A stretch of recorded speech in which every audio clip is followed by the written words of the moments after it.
चलो बहुत दिनों बाद आज आउटिंग पे निकलता हूँ मैं। तो सोचा कि चलो आज खाना नहीं खाता, नाइट का, रात का कुछ लोकल फूड खाया जाए।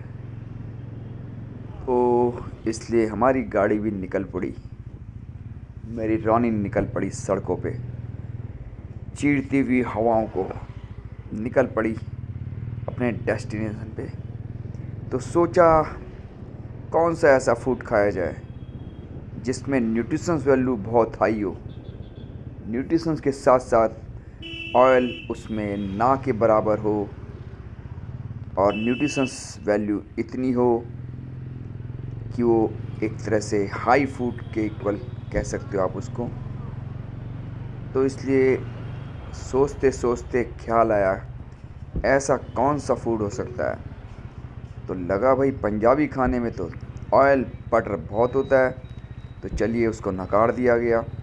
उसके बाद सोचा चलिए, उसके बाद मोमोज़, नहीं मोमोज़ मैं खाता नहीं, मेरा फेवरेट नहीं है, मुझे कोई अच्छे नहीं लगते वो, क्योंकि मैदा है उसके अंदर।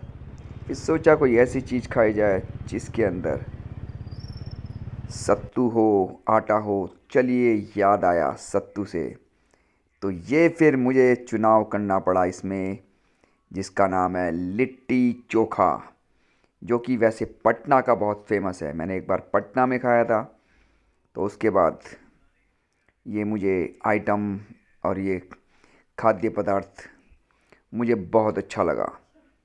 और इसके अंदर फाइबर आप बोलो चाहो, फाइबर प्रोडक्ट, उसके साथ साथ न्यूट्रिशंस वैल्यू बहुत हाई है।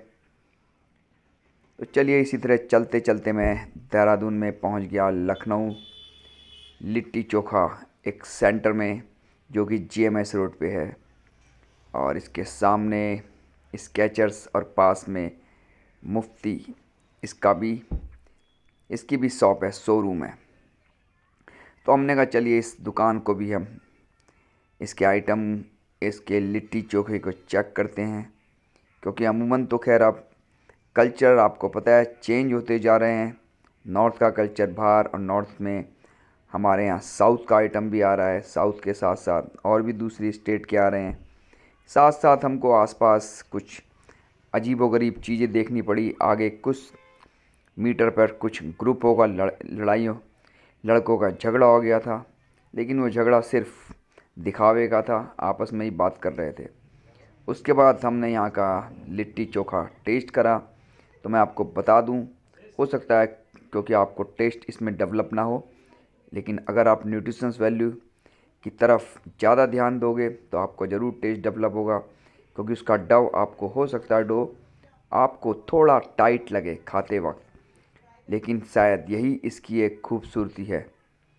और ये वीट आटे से बनता है और अंदर इसके सत्तू भरा होता है, इसलिए इसकी न्यूट्रिशन वैल्यू तो बहुत हाई हो जाती है। इसके साथ साथ, इसके साथ चोखा जो होता है, जो जिसके अंदर, जिसको आप बैगन बोल सकते हो, बैगन का भरता जो होता है, भरते की तरह तो नहीं है, लेकिन बैगन का ही प्रोडक्ट है। बैगन में टमाटर, मिर्ची, और इसको मिक्सी के अंदर पीस लिया जाता है, और 2-3 लहसुन की फली डालकर इसको तैयार किया जाता है चोखे को। तो हम, और इस चोखे को तैयार वैसे जो ट्रेडिशनल वे है वो राख के अंदर तैयार किया जाता है, लेकिन आजकल थोड़ा चेंज कर रहे हैं लोग इसको। तो लोग इसको कुकर के अंदर भी पका रहे हैं। ऑयल का तो यूज़ नहीं किया जाता जैसे ट्रेडिशनल वे है। तो जैसे मैंने कहा, परंपरागत तरीके में तेल का यूज़ नहीं किया जाता, लेकिन आजकल थोड़ा ट्रेंड चेंज कर रहा है, कुकर में बनाया जा रहा है इसको। तेल तो तब उसमें तेल नहीं लगाया जाता है, लेकिन कम लगाया जाता है जिससे जले ना। लेकिन जो आप पिक्चर में देख रहे हो ये ट्रेडिशनल वे है, और ये पटना का स्टाइल है, क्योंकि पटना में बहुत फेमस है लिट्टी चोखा। तो मैं आपसे आशा करूँगा आप इसको एक बार ज़रूर टेस्ट करना।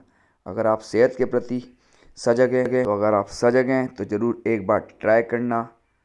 अच्छा लगे तो इस डिश को आगे भी फॉरवर्ड करना। मैं कोई इसको प्रमोट नहीं कर रहा हूँ, लेकिन सिर्फ सेहत के कारण बता रहा हूँ आपको। धन्यवाद, फिर मिलूँगा नए फूड के साथ।